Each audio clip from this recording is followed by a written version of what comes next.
we are finally getting to Michy's book, Opening Concepts. We've already done a few videos on different aspects and different principles involved in the opening in backgammon, but getting on now to opening concepts. As I said, Michy comes up with a number of proverbs, general principles which can be taught about at the start of the game. And what's quite attractive to me about that is there's no one defining rule, and a proverb sort of conveys the idea that it's not a hard and fast rule, just things to think about. So his first proverb is that the most important point is the 5 point. And this video is going to look at what Michy has said really about that and a little explanation about the 5 point. I am going to do a second follow-up video, particularly if you're interested in getting more advanced, because subsequent to Michy, Mark Olsen has an excellent video on which is the most important point at certain times of the game. And Bill Bertie's book, How to Play the Opening in Backgammon, gives a very comprehensive treatment of whether it's the 5 point or the 4 point or the 20 point we should be going for. So I'm going to do a follow-up video to this shortly about that. But we're going to stick in this video specifically to what Michy had to say. And he's talking about the 5 points. So let's just have a quick look at the board again. I don't know if you can see it, but you'll see the numbers surrounding each of the points. And I'm going to put in, at the start, we both, us and our opponents, have 5 checkers on our 6 points. So I'm just going to put them in as a marker. So we're bearing into the bottom right, and we have 5 checkers on our 6 points. So that's our 6 point that checkers on it. So our 5 point is the one beside it. Handy little mnemonic. I'm calling that our 5 point or our golden point. We can make that. It's such a great point because it's a great blocking point to stop an opponent getting out. If our opponent's on the bar, it's a good point to keep them there, and it's the start of making a really firm prime, a nice wall of checkers that's going to block our opponents in. So for that reason, it's such an important. This proverb sounds very simple. The most important point is the 5 point, but it really is. And the more I've been playing, the more I realize if I'm not sure what to do with a move, and one of the moves lets me make the 5 point, it's 90% of the time it's right, and if it's not right, it's never very far wrong. So that's our 5 point. That is our. I don't know if you see the numbers above it. My screen is very small, so it's hard to see it. But it says 20 there. That's officially our 20 point, which is a bit of a laborious phrase, and I've typically referred to it as our opponent's 5 point.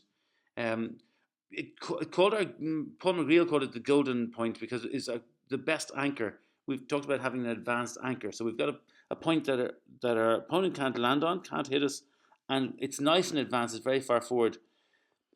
As I said, it called it our opponent's 5 point, and I just heard a few American commentators refer to it as our defensive 5 point, and I think that's a great idea. So from now on, I'm going to call that our defensive 5 point. So we've our 5 point or our attacking 5 point there, and our defensive 5 point here. Beyond that, then we have our 4 point. I call it the silver point. It's a golden point. It's the 5 point. The 4 point is the silver point. In other words, the second best you can have. And then I'm going to call that our defensive 4 point or defensive silver point. It is actually our 21 point. But look, our opponent's 4 point from now on is going to be, I'm going to call it our defensive 4 point. And then we have our 7 point or our bar point, which is the third best point. So therefore, I'm calling it our bronze point. So for me, it just helps me remember gold, silver, and bronze.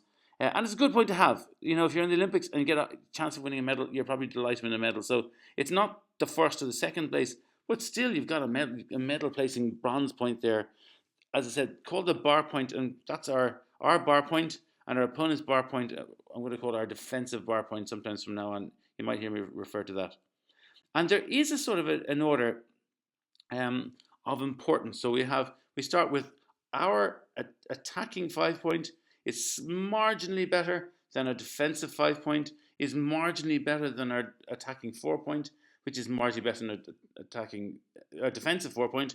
Marginally better than our attacking 7 point, and then that finally is better than our defensive 7 point. So it's a little bit of a ranking, but with those videos, with the next video, looking at the work of Mark Olsen and Bill Roberti, it's not that one is always better. There's different structures in the game and different stages in the game where different points will be more valuable to have. But typically, our attacking 5 point is ranked slightly better than our defensive 5 point, which is ranked slightly better than defensive 4 point, and so on. So, moving back to what Michy said, Michy gives an example, and this is, I suppose, one of the most common beginner errors of all. And I have an argument all the time with my daughter about this. Was with a 6-1, she likes to play the 6 down from the middle and drop a point on top of it. She's made her bar point. She's starting to make a 3-point prime. And she likes that structure. For me, it's not. It's not good.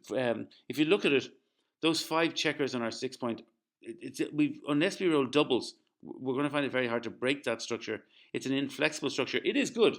As I said, it's our bronze point, but we can make our gold point. If you're in the Olympics and you're offered a bronze medal or a gold medal, you're going to take the gold medal. So with a 6-1 here, it's not right to play down from the middle. The correct move is look at our lone checker on the bottom left, the single white checker on the bottom left. If we move that in with the 6 and then drop another checker on top of it, we've made our golden point. So why make a bronze when you make a gold? And if you look at the XG ratings of it, playing 11 from our 11 to our 5 point and our 6 to 5 point is the only move that isn't a blunder. Going from the 13 to the 7 and the 8 to 7, it's a significant blunder to play that. So it's something that beginners tend to do, but the more you play, you'll recognize that we're going for gold rather than for bronze. And another, this isn't actually from Michy. This is just something that was actually Brendan Burgess, one of the great Irish players, taught me. We need to keep remembering that in the middle of a game. Sometimes we're great at the start, we forget in the middle. So in this situation, we rolled a 2 and a 1. And you might like to pause the video for a second and think about how you'd play this. And assuming you've unpaused, well, up for a long time, I'd have played the 2 1, thought, well, there's nothing really great to do here. And I might have said, well, we'll just move that very last checker. We might move it 1 and then 2. It's not really achieving much, but it's not leaving us vulnerable either. Maybe it's not the best position. But let's just go back and think about what's the most important point. The most important point is our 5 point. And can we use the 2 and the 1 to make our 5 point? Yes. So we have our 7 point, but as I said, that's the bronze. Let's go for gold. So we move, look at the 2 checkers at the bottom middle there. We move 1 on the forward with the 2, drop a checker down with the 1, and that's the correct move. And looking at XG again, it's a blunder not to do that. We're given the chance to make our 5 point, and yes, we're taking a risk. And I didn't like that move because I was thinking we're taking a risk, but it's just better not to. But I was just playing around with this thinking, well, maybe that's right because we had 5 checkers in our 6 point with too many. So if you look at this position here, I've moved 2 of the checkers down further into our board. So now there's less to be gained by we're not unstacking the 5 point when we do the 2 1. Is it correct, do you think, to make the 5 point this time? Well, let's look at what XG says. Is that the way to do it? Absolutely. Anything else is a blunder. We can make the goal point. We should make the goal point. And I kept playing. The only situation I could find out where it wasn't right was when, if you look at our opponent's checkers in the bottom right, they've got the 2 checkers in beside the number 151 there. If they've split, now look what happens. If we were to, if you look at the fourth, to making the 5 point is the 4th choice down there. Not a huge blunder. It's only in green actually means it's an error rather than a blunder. It's just not quite perfect, but it's not the best move. And if you look at, here's why. So we do what we do. We bring the 7 to the 5 and down with the 6. Now we're not just going to be hit by a 6. We're going to be hit by a 5 as well, and lots of other combinations like a 2-3 or double 3s and things. So there's actually 27 numbers that hit us there. So it's just not worth the risk. It's just too much of a risk, and we're better off just doing the safe move as before. Now, Michy in his book goes on then to talk about a couple of other points. He talks about going back to our what we called our defensive 5 point, or defensive golden point up the top there. He said it's brilliant having that because for a number of reasons. One, we're safe. We can't be primed or blitzed anymore. We're relatively safe. Our opponent can come in behind us, but they can't really close us out or anything like that. 2, it gives an attack. Basically, we're targeting our opponent's loose checkers. That opponent in the top left there's a lone black checker there. We can now maybe hit that.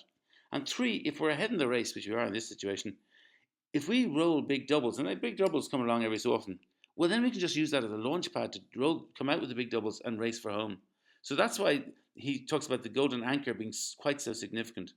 And he talks about how you might make this. And the first one he gives a number of situations. The first is fairly obvious. We roll double fours. So I think we'd say fairly obviously you're going to come from the back and hit and send our opponent back to the start. We've made our golden point. You could move, he says you could move 2 down to the 2 point. That's actually a blunder.